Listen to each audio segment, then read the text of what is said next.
Hey you guys, it's your girl T, and I've gotten a lot of requests to do a story on the shooting that took place back on October 24th.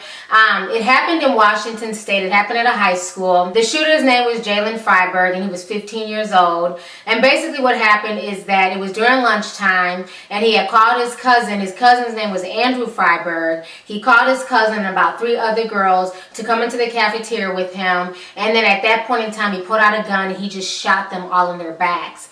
And I mean, the whole situation was just really disturbing.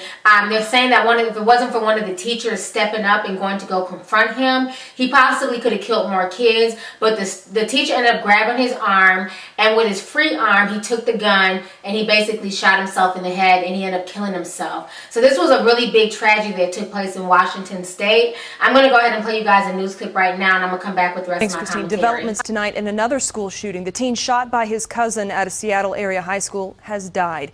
15-year-old Andrew Fryberg is the 4th victim in last month's shooting. 3 girls were also killed. 1 died on scene, 2 others died days later. The other boy who was shot survived. He got out of the hospital last week. That shooter took his own life. All right, so you guys just watched that news clip. So the reason why I'm doing the video today is because the last victim, I've been following up with the story. The last victim, his name is Andrew Fryberger. He was Jalen's cousin, and he also was 15 years old as well. They were very close. You know, they hung out together. They were raised together.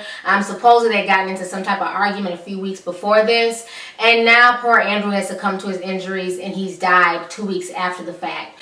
And it was hard for me to really want to weigh in on this because, as you guys know, I have a child who's in junior high. I have an 8th grader. And when I hear stories like this, it not only takes me back to being in high school and, you know, having to deal with the whole Columbine situation, because that was definitely a ripple effect. It didn't just happen in Colorado, but anybody who was in high school at the time, I mean, you guys know how that felt, you know, during the whole Columbine situation. So anytime I hear about these school shootings over the years, it brings me back to that. But to know that I have a child who's the same age as these kids, you know, it really hurt. Like, it just really disturbed me. One thing I can say about this situation is that I hope it wakes people up to mental illness, and I hope it also wakes people up to the fact that so many times when we think about a school shooter, we think back to Columbine, we think about the trench coat mafia and these dark guys who were loners and they really didn't fit in, and, you know, they kind of, you know, were into like violence and video games and heavy metal music, and nobody really talked to them. They weren't popular. This kid, Jalen, shattered all of that. Whatever you thought a school shooter was, up until now, he shattered all of that. Jalen was not only handsome, he was athletic, he had many friends, he was one of the most popular kids in school. So this goes to show you that there's no blueprint for a school shooter. There's no blueprint for when a child is depressed and they're going through things. So we need to get that out of our mind, that all school shooters look like, you know, Dylan Klebold and Eric Harris. You know what I mean? Because this is a kid who didn't look anything like them, and he just massacred and took 5 lives. You know, this whole situation is just really sad and really disturbing. I think another thing looking at this situation that bothers me is that as a nation, we're raising kids to not have any type of coping skills. You know, when you're giving kids awards for just showing up, you're having to put kids on the effort roll because they're hurt and offended that they didn't make the A or B honor roll. This is what's happening to society. You have kids who have no coping skills. They don't like to hear the word no. They don't like things to not go their way. And I just feel like it's going to get worse before it gets better. They're saying that this young man was upset because him and his girlfriend recently broke up, and him and his cousin got into it. And they're saying that, you know, possibly the breakup and him arguing with his cousin is what pushed him over the edge.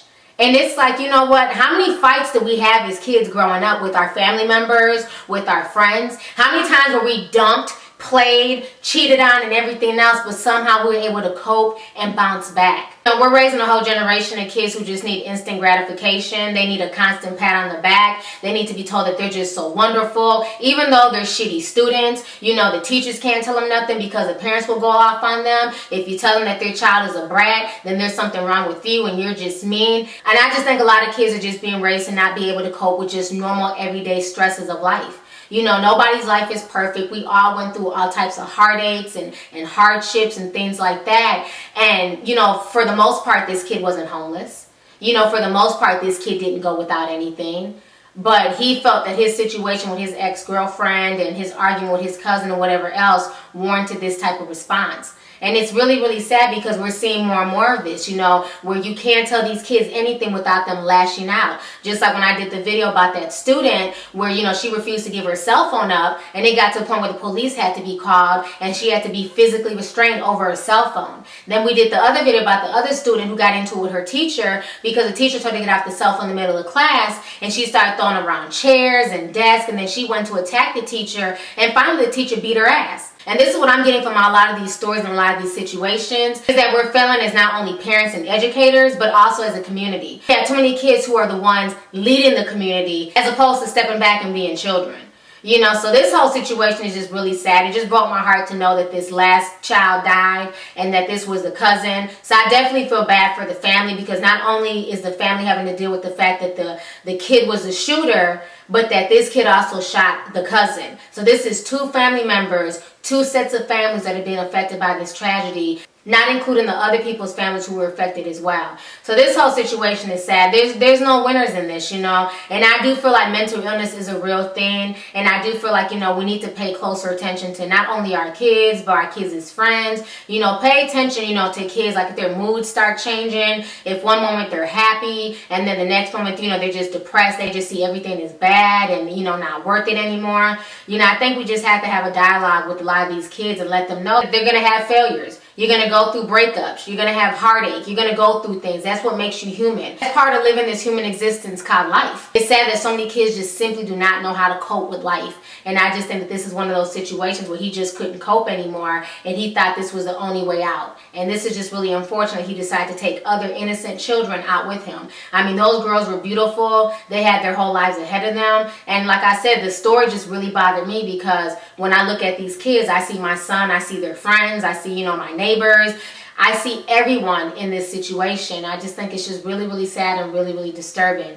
So anyways, go ahead and leave a comment. Let me know your thoughts on this entire situation. Do you feel like, you know, this is what's going on with this generation, is that we are raising a generation of kids who just don't have coping skills. And we're spoiling these kids to the point now where it's affecting them for the negative. You know, when you're telling kids that, you know, everybody's a winner and nobody loses, and then once they get into the real world and they find out it's not that way in the real world, nobody cares if you were the star athlete or if you were the star chess champion. In the real world, it's about what can you do for me in this moment in time. You know, so anyways, go ahead and leave a comment. Let's go ahead and get the discussion popping. All right, deuces.